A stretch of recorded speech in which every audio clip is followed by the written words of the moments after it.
তিস্তা নদীর পানি বণ্টন চুক্তির বিষয়ে মতপার্থক্য দূর করার উপায় নিয়ে ভারতের সঙ্গে আলোচনা করবে অন্তর্বর্তী সরকার।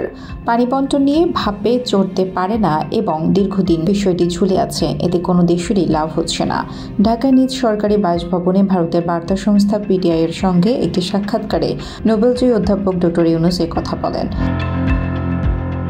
সাক্ষাৎকারে প্রধান উপদেষ্টা বলেন, বিষয়টি পানি বণ্টন নিয়ে বসে থাকার ফলে এটা কোনো কাজে আসছে না। আমি যদি জানি যে আমি কতটুকু পানি পাবো তাহলে এটি ভালো হতো।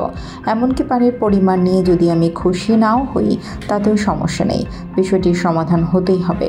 বাংলাদেশের মতো ভাটির দেশগুলোর অধিকার সমুন্নত রাখার সুনির্দিষ্ট অধিকার রয়েছে।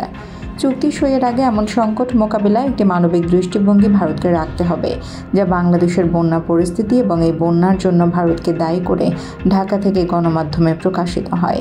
তিস্তার পানি বণ্টন চুক্তির বিষয়টি সমাধানে অন্তর্বর্তী সরকার ভারতকে শিগগিরই তাড়ার বিষয়ে নতুন আলোচনা করবে।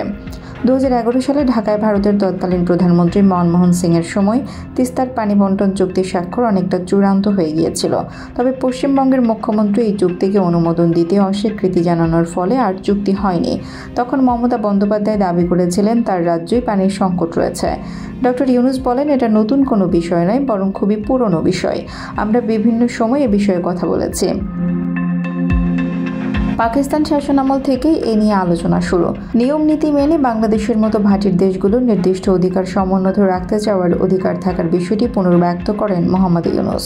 বাংলাদেশের অন্তর্বর্তী সরকারের পানি সম্পদ বিষয়ক উপদেষ্টা সৈয়দ রিজওয়ান হাসান সম্প্রতি পিটিআইকে বলেছেন, তিস্তার পানি বণ্টন চুক্তি নিয়ে নয়াদিল্লির সঙ্গে আলোচনা আবারও শুরু করার জন্য চাপ দেবে ঢাকা। উজান ও ভাটের দেশগুলোর মধ্যে পানি বণ্টন নিয়ে অভিন্ন নদীর দুই দেশকেই আন্তর্জাতিক নিয়ম নীতি অনুসরণ করার ওপরও গুরুত্ব আরোপ করেন তিনি। এদিকে যখন ভারতীয় হাই কমিশনার আমার সঙ্গে সাক্ষাৎ করতে এলেন, আমি বলেছি বন্যার সময় পরিস্থিতি কিভাবে নিয়ন্ত্রণ করা যায়। সেই লক্ষ্যে আমরা অধিকতর ভালো ব্যবস্থাপনার উপর কাজ করতে পারি। দুই দেশের মধ্যে এমন সমন্বয়ের ক্ষেত্রে আমাদের কোনো চুক্তির প্রয়োজন নেই বলেও মন্তব্য করেন ডক্টর মোহাম্মদ ইউনূস।